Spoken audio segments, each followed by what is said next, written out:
नमस्कार विद्यार्थी मित्रांनो, स्वागत आहे तुमच्या यूट्यूब चॅनल प्रवेश SSC मध्ये। उम्मीद करतो विद्यार्थी मित्रांनो तुम्ही सगळे बढिया असाल। आजच्या या व्हिडिओमध्ये मी घेऊन आलेलो आहे विद्यार्थी मित्रांनो SSC GD 2025 महाराष्ट्राचा एक्सपेक्टेड कट ऑफ किती राहील आज या व्हिडिओमध्ये मी तुम्हाला सांगणार आहे विद्यार्थी मित्रांनो।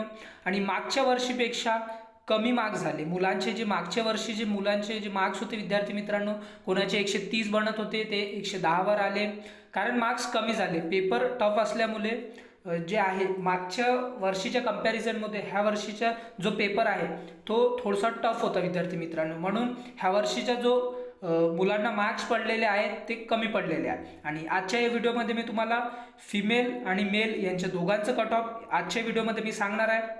Category wise open, OBC, SC, ST, EWS सर्व कॅटेगरीचे आणि नक्सल एरियाचे जे आहेत ते सुद्धा आजच्या व्हिडिओच्या माध्यमातून मी तुम्हाला सांगणार आहे। जे विद्यार्थी मित्र आपल्या चॅनलवर नवीन आहे त्यांनी सबस्क्राईब करा, व्हिडिओला लाईक करा, शेअर करा, कमेंट करा आणि बेल आयकन प्रेस करा अशाच प्रकारच्या नवीन अपडेटसाठी। आपल्या चॅनलच्या माध्यमातून कट ऑफ रिलेटेड व्हिडिओज, नवीन जाहिराती येतात ते व्हिडिओज सुद्धा आपल्या व्हिडिओच्या माध्यमातून सांगणार आहे।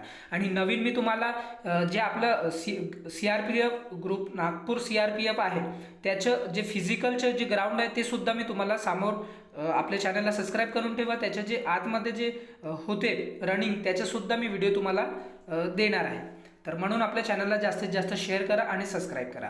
तर चला विद्यार्थी मित्रांनो, आपण लेट न करता आपण आपल्या व्हिडिओला सुरुवात करूया।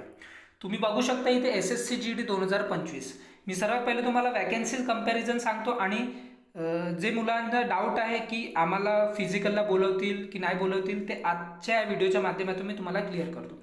तुम्ही बघू शकता विद्यार्थी मित्रांनो, इयर 2022 मध्ये वॅकन्सीज जे होते ते 50,187 वॅकन्सी होते आणि त्यामध्ये जे फॉर्म आलेले होते ते 54 लाख प्लस फॉर्म आलेले होते आणि त्यापैकी इथे बोलवलेले होते 3,70,998 मुलांना फिजिकलसाठी बोलवलेले होते। त्याचबरोबर तुम्ही बघू शकता इथे 2024 मध्ये जे वॅकन्सी होती ते 46,617 होती आणि 47 लाख प्लस फॉर्म इथे आलेले आहेत विद्यार्थी मित्रांनो।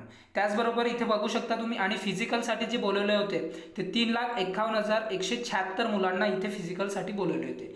आणि यावेळेस सुद्धा तुम्ही बघू शकता मागच्या कंपॅरिझनमध्ये यावेळेस जे वॅकन्सी आहे ते कमी आहे, 39,481 वॅकन्सी आहे विद्यार्थी मित्रांनो। आणि इथे सुद्धा यावेळेस जे फॉर्म आलेले आहेत ते 52 लाख प्लस फॉर्म इथे आलेले आहे विद्यार्थी मित्रांनो। आणि इथे ॲप्रॉक्सिमेट जे फिजिकलसाठी बोलवले जातील ते 3 लाख प्लस ॲप्रॉक्सिमेट जे विद्यार्थी आहेत ते बोलवले जातील विद्यार्थी मित्रांनो।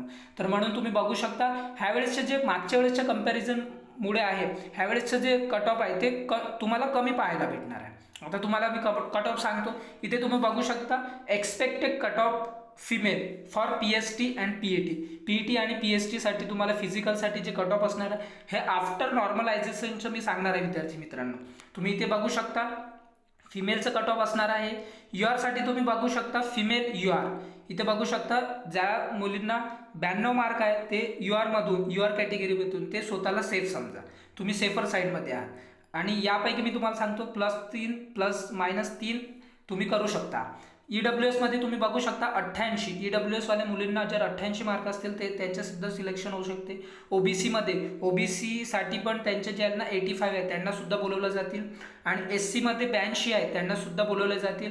आणि त्याचबरोबर ST मध्ये ज्यांना 80 मार्क आहे, ज्या मुलींना 80 मार्क आहे ते स्वतः आपलं सेफर साईड समजा आणि तुम्ही फिजिकलची तुम्ही तयारी सुरू करून द्या विद्यार्थी मित्रांनो। जे मी कट ऑफ सांगत आहे ते आफ्टर नॉर्मलायझेशन सांगत आहे। त्याचबरोबर आता मी तुम्हाला सांगतोय मेलचं जे कट ऑफ राहणार आहे ते URचं ओपन जे कॅटेगरीमध्ये आफ्टर नॉर्मलायझेशनचं हे कट ऑफ आहे। UR मध्ये तुम्हाला जर 100 मार्क्स असतील तर तुम्ही सेफ आहात, तुम्हाला फिजिकल ग्राउंड देता येईल। आणि तुम्हाला सांगतो ह्यावेळेसचे जे 3 वेळा कट ऑफ लागणार नाही, मागच्या वेळेस चुनाव असल्यामुळे लेट झालं सगळं तर त्यांनी फिजिकल नंतर डायरेक्ट मेडिकल लागलं, तसंच आणि याच्या पहिले फिजिकल लागत होतं, मग मेडिकल आणि एक मग फायनल लागत होतं। पण यावेळेस एक फिजिकलचं लागणार आणि फिजिकल नंतर जे मुलं फिजिकल पास होतील त्या मुलांना समोर मेडिकलसाठी बोलवले जाणार जे फिजिकल पास होतील आणि डायरेक्ट फायनल मेरिट लिस्ट लागणार आहे विद्यार्थी मित्रांनो। तुम्ही UR साठी ज्यांना 100 मार्क आहे ते तुमचं फिजिकलसाठी तुम्हाला बोलवले जातील. त्याचबरोबर EWS मध्ये ज्यांना 91 मेलमध्ये 91 असतील ते सुद्धा बोलवले जातील. OBC मध्ये 98 मुलांना 98 असतील ते सुद्धा बोलवले जातील. आणि SC मध्ये 94 असतील इथे सुद्धा तुम्ही +3 आणि -3 करून घ्या विद्यार्थी मित्रांनो. SC मध्ये ज्यांना 94 असतील त्यांना बोलवले जातील. ST मध्ये ज्यांना 87 असतील त्यांना सुद्धा बोलवले जातील. आणि नक्सल एरियामध्ये ज्यांना 85 मार्क्स आहेत त्यांना सुद्धा फिजिकलसाठी बोलवले जातील विद्यार्थी मित्रांनो. फिजिकलचे कट ऑफ आहे विद्यार्थी मित्रांनो. यानंतर मी तुम्हाला फायनल कट ऑफ जे राहील ते सुद्धा याचा व्हिडिओ आपल्या चॅनलच्या माध्यमातून तुम्हाला भेटणार आहे. म्हणून आपल्या चॅनलला जास्तीत जास्त सबस्क्राईब करा, व्हिडिओला लाईक करा, शेअर करा, कमेंट करा आणि बेल आयकन प्रेस करा विद्यार्थी मित्रांनो. तुम्हाला मी ग्राउंड कसं होते, काय होते, कोणते डॉक्युमेंट्स लागतात ते सुद्धा समोरच्या व्हिडिओमध्ये मी तुम्हाला सांगणार आहे विद्यार्थी मित्रांनो. तर चला विद्यार्थी मित्रांनो, भेटूया आपण नंतरच्या व्हिडिओमध्ये. Thanks for watching. जय हिंद, जय भारत, जय महाराष्ट्र.